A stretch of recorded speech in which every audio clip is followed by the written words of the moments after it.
What's going on, you guys? It's your boy Clash Masters. I'm here to wish everyone a happy new year. I hope right now it is January 5th. Hope you're having an awesome 5th of your day, I guess you could say, or whatever like that, or getting into your New Year's groove. Mine's been pretty cool. On the Blue Saber side of things, just been playing the new Final Fantasy Crisis Core, and been dropping some videos off that, and I'm really digging it. I've never played it before, so it's like I'm just going there with an open mind with some of the stuff that I've seen in the past for the PSP and seeing it for the PS4. I'm looking forward to how the game is, how the game overall, is. So it's been a while. I wanted to get back to you guys on the KG side of film things. We got another one. And before I get into this one, I kind of wanted to let people know, to kind of be like a little a little side note, informer, whatever you want to call it. Public domain. It's kind of like when something, I'll say, reaches a certain year, maybe it's like 50 or 60 years, it goes into a public domain archives where people like myself and other independent or upcoming filmmakers, creators can use that character's likeness or the name and abilities or whatever it could be that was once iconic back in those days is now free. I remember Superman was going to be in the public domain. It may be or it may not be. They might have, used him and protected that character so it wouldn't hit the public domain. But I'm talking about Superman, like I think from Action Comics Superman, not the DC Superman. So let's say, if I'm not mistaken, I don't want to remix nothing, but let's say DC didn't protect, rather it's renew that character or whatever, it would go in the public domain where we could use that Superman from that particular time period. We can't use the new Superman, so we would have to use that Superman to tell our story. Well, and big news today that I had seen just yesterday, and I was just, like I said, been heavy on the Final Fantasy Crisis Core. Mickey Mouse, but the Steamboat Mickey Mouse from the 50s went into the public domain. So I was like, oh, okay, I didn't even know. I always kind of figured Disney would kind of keep that under control because on Speedstorms they have him. So I always just kind of figured, like, but I'm gonna definitely go into a little bit more research into public domain because I remember what it is, obviously through film, but it's been a while since I've, you could say, dug into that definition. It's been a while. So Mickey Mouse went into the public domain, and it seems that someone obviously took a crack at it and made it into a horror movie. So now we have a Mickey Mouse horror movie. It's no difference from what we seen with Winnie the Pooh. I've heard stuff about that, like it's good or it's bad, or some people haven't seen it. I haven't seen it. I'm probably going to make that as my 2024 goal, to kind of watch certain things that went to the public domain, if it was good, if it wasn't bad, and give you guys my stance on it. There's a lot that's going to be interesting this year. Just from what I'm seeing, it's shaping up to be a very interesting first quarter. So I want to keep it interesting. So to keep it interesting, no pun intended, I'm here to give you this trailer breakdown and discussion of the new Mickey Mouse horror movie. I don't know what it's called, but we're going to call it Mickey. I think it's called like the Mickey Trap House. Yeah, Mickey's Mouse Trap.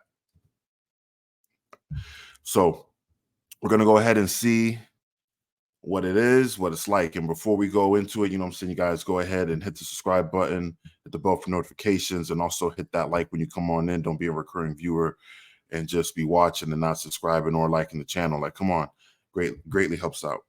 So with no further ado, let's jump right into it.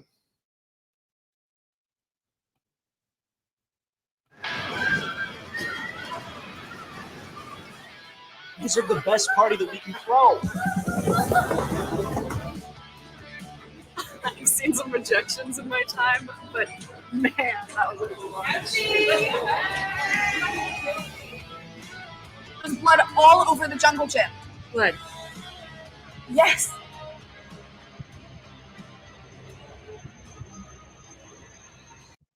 Now, I like how they had like, that old school 2000s kind of like alternate rock in the background, very subtle, very different.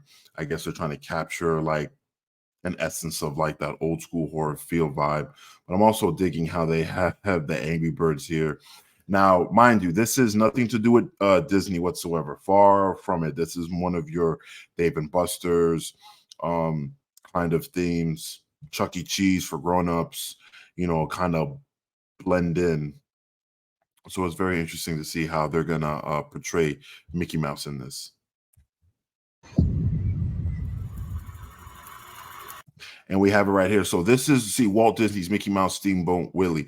So this IP, this character, I should say, I'm sorry, I don't know why I said IP, but this character is in the public domain. So he's up for grabs. So like I could take him, you could take him, the next person could take him and tell a story. You can make it into a horror, a comedy.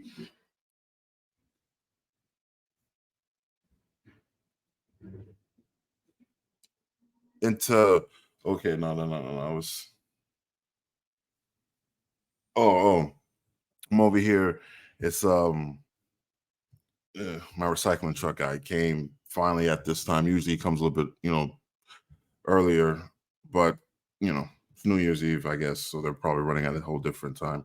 I was trying to figure out what was that sound like, what I'm saying? So if you guys happen to hear it in the background, I was like, what, what's going on? You know what I'm saying? Got like an Autobot, what I'm saying, rolling through my crib, but nah, the scene right now, it's my it's a recycling truck. But anyway, back to business. So this particular Mickey Mouse Steamboat Willie is up for grabs. Like I said, I could take him, you could take him, make him to a horror, comedy, action, adventure, animation, real life action. It doesn't matter. He's now up for grabs. Walt Disney cannot sue you. Walt Disney cannot give you a cease and desist letter. What I'm going to do actually on the Blue Zipper podcast is I'm going to actually cover this to make sure, because I've seen like a little report on IGN saying it went to the public domain, but I kind of want to go into more further detail and to figure out like what happened, how it happened, because technically this character is in Disney Speedstorms, the free-to-play game. And it is kind of like Disney's, I would feel like, obviously the new Mickey Mouse is pretty much the face of the franchise, but I would want to know why they let this one go. Because it's still the same Mickey Mouse that we know, just obviously more drawn out, better, and in more modern times. But yeah, it's weird to see that, man. It's really weird to see Disney kind of putting him in that public domain. But needless to say, this is what we're going to be getting. This is definitely the Mickey Mouse that we're seeing in this horror movie, because we know Disney wouldn't by far would not have their own face of the franchise kill people. Maybe their wallets, but not them, physically.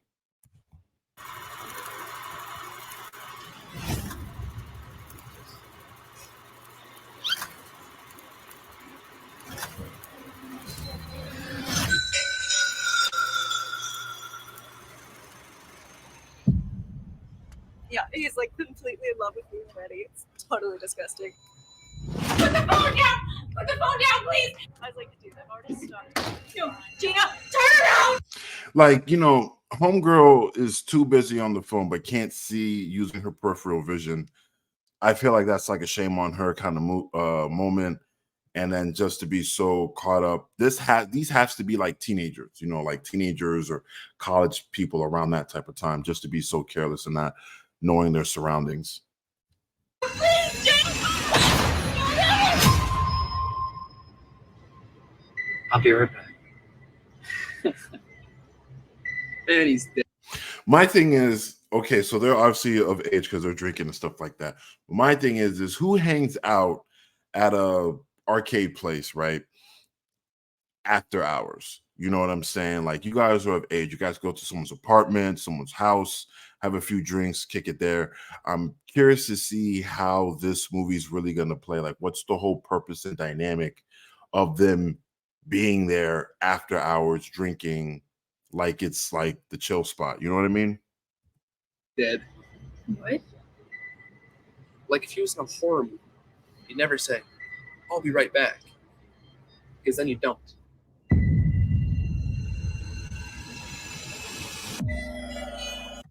And that is pretty much the mouse mask that we're gonna be seeing. Deformed. Um, I mean, it just like I'm not gonna lie, it kind of looks like a like something you would get on Wish. You know that meme where it's like this is what you ordered, but this is what you get on Wish. It looks just like that. It it looks just like something that like when you're ordering, you're expecting like, man, I paid $30, $40, $50 for a replica of something that looks good, but then when you get it, it looks like shit. And this is pretty much that meme. This is the meme. Obviously it's Mickey Mouse, but it's just like, oh God, man, like I don't know.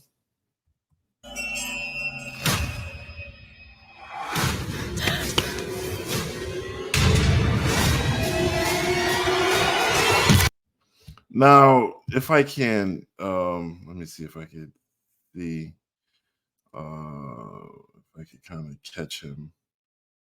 Let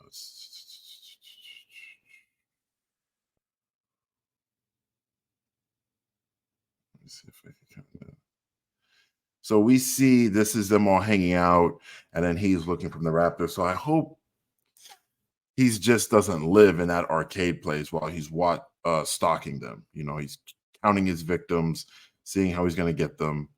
And then, you know, we see we got one person over there. So there's going to be blood. I'm pretty sure he's probably going to witness a homegirl or his girlfriend or a friend get killed. The blood splatters on him. He goes into shock because he looks like he's just kind of in shock seeing someone getting killed by goddamn Mickey Mouse, you know? And then we have him here, you know, Mickey. So this is the thing this was the shot I was looking for. So it's just weird, man. Like the mask, it's like, you know, the face, the head doesn't fit that body. Like, look at this, you know, body structure. And then like the mask is like very small. It just doesn't really seem menacing or scary. And you got like 4 of these guys. So maybe this, you know, one of these guys happened to see one of their friends get killed by this guy, by, you know, Mickey Mouse. And he has the blood on his face, and he kind of like runs and he tries to tell people. But I don't think this is the arcade per se. But it's interesting to see that Mickey Mouse has their, you know, jersey. So he may be one of the guys that might have snapped, or he might have killed one of their friends and took on that jersey. But either way, just the body build and the head just doesn't really do it for me, you know.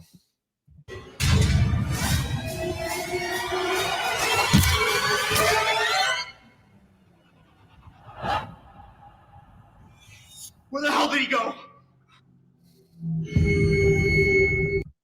And we got him creeping on the side like a perv, like if he was Freddy Krueger. I have a feeling this guy's not going to have a lot of dialogue because he wants to be the Mickey Mouse from back in the day, where he, you know, where they would talk, and it would kind of go to like another screen and have like the whole dialogue or whatever. I feel like he's going to be more mute, like a mute killer, stalking his prey or whatever. But you know, we kind of see him creeping from there. There's also happened to be somebody over there, so I don't know, maybe if he has them tied up, if he already killed them and he's hearing people looking for them and he happens to creep onto the side. But I think the thing is, like, the mask, fine, you know, and this shot is fine. I think it's just the outfit itself could have been a little bit more better, could have been a bit more slimmer to kind of fit his face, to fit that head, you know what I mean? But looking at it from this shot, it's not too bad. Very menacing. Just the outfit's gotta be changed.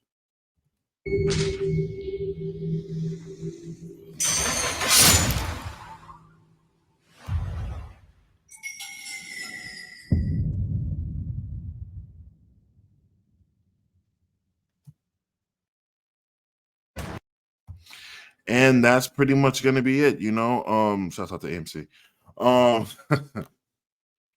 You know, yeah, you know, with Winnie the Pooh out here killing people, and now Mickey Mouse, you know, back even in the 90s, they had Pinocchio do this shit. It's an interesting take, you know, honestly, to see some of these iconic child characters, you know, for children to be on the receiving end of mass murder and, you know, serial killing. It's an interesting story to tell, but if you could tell it correctly, if you could really do it properly. I feel like, watching this for the sake of it being obviously Mickey Mouse with a knife is cool. It probably sound better on paper, and then looking at it now, it's like, you know, could have been a lot better. Could have been a lot better. If it was up to me personally, I would have definitely got rid of that NFL, NHL jersey and just would have given him some other type of wardrobe, make him seem a little bit more fitting for that time. The mask was fine, but I just not really feeling that whole get up wardrobe. I hope he's not running around with a knife. I hope we get to kind of see him use different tools and equipment around there, because he's like in like some type of, like I said, like a Dave and Buster's meets Chuck E. Cheese type of, archaic type of game. So there should be tools there for when things break down and need to get fixed, So there's that. But I'm curious to see how the killings are going to be, because that's another thing with me with horror movies is the murders. The murders got to be something that hasn't been done or has been done, but you've executed it with the work of the camera very well. You didn't shy away from nothing, you didn't pan out from nothing, and that will pretty much determine the overall killing of the movie. The movie could be bad, but the killings could be good. Hopefully, the characters aren't too dry. They're not too wet. You know what I mean? Like, not boring, but hopefully they bring some type of flurry each and every person. It's a horror movie, so a lot of times, a lot of these characters are going to get killed, but at least before you kill them, make them good, make them at least a little bit more believable. Of course, we're going to have some that won't have as much dialogue. Those are the ones that usually get killed first with the less characters in their dialogue. But at least make them at least enjoyable before their death. That's all. That's all I'm hoping for in 2024. But I don't know when this movie's coming out. It seems to me like it's going to be one of those get it on demand. It might be on Netflix or Hulu or somewhere online. I'm not really going to look out for this on theaters, to be honest. Or it might go straight to DVD. You know what I'm saying? Like, it's one of those straight to DVDs or on demand. You're not going to see it in your local theater. Maybe like the dollar theater, they may have it as a world premiere, for like $3. But, I don't know. Between that and I think Winnie the Pooh getting a sequel, I have a feeling there's going to be a lot of these Disney characters going into the public domain or whatever the case may be, and people turning it into horror movies just to, do something different. The horror genre is always great, but don't saturate it with this kind of crap. If you're going to make it good, make it believable, make it worth watching, So that's just my take. Post your thoughts in the comments down below. Mickey's Mousetrap. Is it fire? Do you think it's trash? Do you guys think it's going to go straight to DVD or go on Netflix or online at any type of Crackle, some type of streaming service, and might not be like, received good? Post your thoughts in the comments down below and let me know. But don't forget to hit the subscribe button, hit the bell for notifications when I'm going up, and also hit the like button. It greatly helps me out with the channel. And for definitely this topic, it being the fact that Mickey Mouse is now in the public domain. He's up for grabs for anybody. So don't worry about getting hit with a cease and desist letter. Is fair game at this point. I'll also be covering a little bit more on the Blue Zipper podcast, just to confirm, because it's IGN's news, but sometimes IGN might get it wrong. So I'm just going based off the source of IGN, but I'm going to definitely do my own personal homework and talk about it on the Blue Zipper podcast, episode 13, coming up very, very soon. Go ahead and check out my other channel. Like I said, I've been playing Final Fantasy VII Crisis Core. That game's been phenomenal. Just getting ready for the new Final Fantasy Rebirth game, so getting my Final Fantasy stuff in, man. But until then, I'll see you guys in the next one. It's your boy Clash Masters. I'm signing out. Take care, y'all, and have a happy 2024. Peace.